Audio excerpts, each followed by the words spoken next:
परम पूज्य श्री माता जी के यहाँ सानिध्य रहा है और इसलिए ये पवित्र भूमि है। आदरणीय प्रसादराव केशवराव साळवे, जिनको नाना जी कहते थे, उनका इतिहास हमारे स्वाधीनता के आंदोलन के साथ जुड़ा हुआ है। अंग्रेजों के शासन काल में उन्होंने महात्मा गांधी जी के सहयोगी के रूप में स्वातंत्र्य आंदोलन में उनका बड़ा सहभाग भी रहा और विशेष रूप से हाईकोर्ट के सामने तिरंगा ध्वज की रक्षा करते समय उनको गोली भी लगी थी।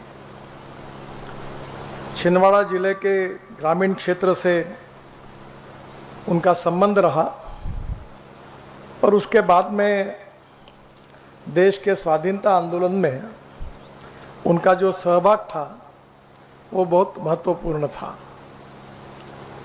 उनके जीवन में उन्होंने जो कुछ कार्य किया वो तो महत्वपूर्ण है ही, पर विशेष रूप से उनके विशेष रूप से परम पूजनीय माता जी निर्मला देवी जी का जन्म उनके घर में हुआ।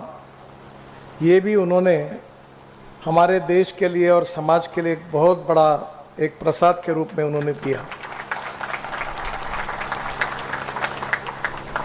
आज प्रसादराव केशवराव साळवे भी हमारे बीच में नहीं है और परम पूज्य माता जी भी हमारे बीच में नहीं है। जिनका जन्म होता है उनका मृत्यु अटल है।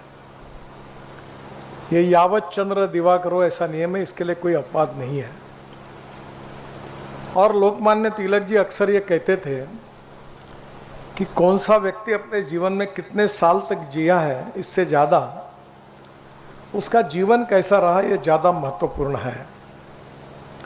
और इसलिए मैं जब स्कूल में था तो हमारे स्कूल के किताब में एक बहुत अच्छी बात लिखी हुई थी। वो ये बात ये थी कि थोर महात्मे होऊन गेले, चरित्र त्यांचे पहा जरा, आपण त्यांच्या समान व्हावे, हात सापडे बोध करा।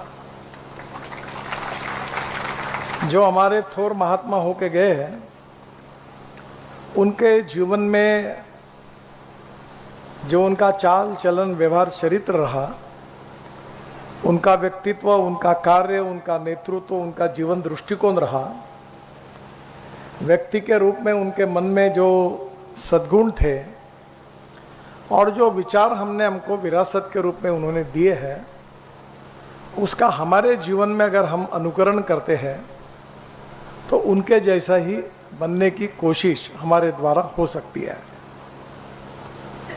और इसलिए आज का हमारा जीवन बहुत कठिन परिस्थिति से गुजर रहा है। मैं अक्सर एक बात देखता हूं कि